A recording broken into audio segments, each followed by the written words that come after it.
Bullying and cyberbullying are definitely problems that our kids are facing. So what can you do as a parent to try to prevent it from happening? Dr. Laura Saunders from the Institute of Living is here now to talk about it. We hate this subject. We hate it. We hate it. We hate it. But you have to know what to do. You have to know what to do. Happy Wednesday. Hello, friends, and happy Wednesday. Yes. Scott, I love your segment on mercy. Oh, thank you. So, yes, but I do actually like, you know how I always like to define things, right? Because I like to be clear on what we're talking about. Right. And, you know, bullying is actually something very specific. It's unwanted, aggressive behavior, mostly among school-age children, but it could happen in work settings as well, where there is a power imbalance. Behaviors are usually repeated or chronic and happen over time. Power imbalance can be taller to shorter, older to younger, more socially adept to more socially inept. So in generally, there's a power imbalance. That's different than just conflict. Sometimes people just have a conflict without a power imbalance. Conflict has existed since the beginning of time. All right. So we're not talking about that. We're talking about something more pervasive.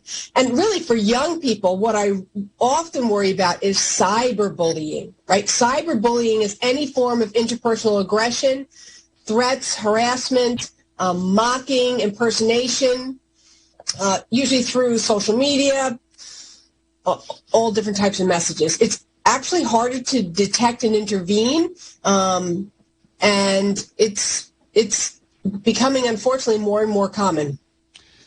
So, you know, Scott and I talk often that we were bullied at different points. And I remember my fourth grade that went into fifth grade bully.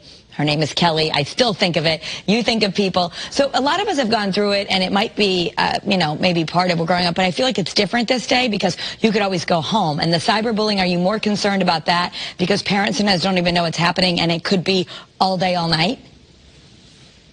Yeah, well, that's interesting, Kara, because it sticks in your memory because it was a really significant negative event. Now, thankfully or hopefully you had resources that helped you get through it, but not everyone has resources. And yes, with online or social media or cyberbullying, it doesn't end, right? You leave school, you go home to your safe space, you go on you know, Instagram, and boom, you're getting negative messages sent to you. So it doesn't really end. You don't have a safe space. I do really worry about LGBTQ youth. They are particularly vulnerable. 65% of LGBTQ youth in middle school and 49% in high school reported either electronic or in-person bullying. So I worry about minority populations because they really struggle with this. All right, so what's the answer? What do you do if you find out your child is being bullied? Well, I think it starts with a discussion, and this is where the fear sets in. So often kids say, no, don't tell anyone at school, don't tell the teacher, don't tell the school guidance counselor, don't tell anyone, it'll get worse, right? But what we know is that that's the fear, right? It's that same fear that women who are in domestic violence relationships say, no, I'm not going to tell anyone, I know how to manage this, it'll only get worse if you tell someone. It's that same fear. But actually the only way to address it is by bringing it to light, is by doing some type of intervention. The other thing that is really talked about a lot in the literature is the bystander, right? Those that are aware of the bullying but may not do something, right? If we can empower the bystanders to speak up because they might not have that same power differential, to say something to the bully, it can really be a huge help. And what I tell kids all the time is all you need is one friend. Establish one friendship, and that can be a protective factor for you.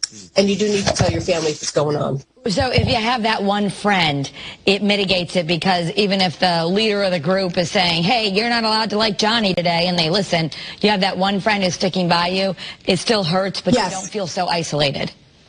Yes, so that's exactly it. It reduces that isolation. So and with some of the young people I work with who have social difficulties and difficulties making friends, I say, let's focus on one person who you think could be your friend, find something you have in common with them, and then really work on that friendship, because that is a very significant protective factor. Confrontation is never a good thing. Do you confront the bully? Do you, like parents, do you?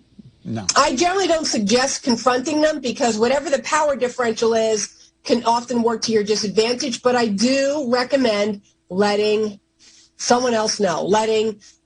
Sometimes you tell your friend tells their parent, and then that parent then comes back to your parent. So letting someone else know, releasing it, because holding on to that fear and that anxiety is really, really detrimental. There are anti-bullying programs out there, and a lot of schools are doing this, where you focus on problem-solving skills, you focus on social skills, and you focus on the bystander and really empowering that bystander. Yeah. Okay. So, bystanders, if you're listening, stand up. Stand up. Don't be the one who looks the other way. Absolutely. We're going to talk a little bit more about this on the new streaming app on Kara's Cures. We'll get into even some more resources. So it's good to arm parents with this information. Thank you, Dr. Laura.